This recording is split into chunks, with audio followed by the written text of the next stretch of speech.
धन्वन्तरि देवा नमामि धन्वन्तरि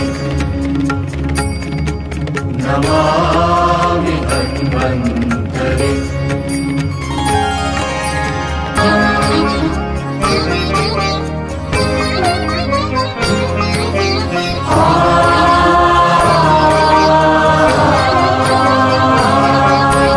देवांनी दैत्यांनी मंथन ते केले, त्यातून अमृत कलशा घेऊन आले। देवांनी दैत्यांनी मंथन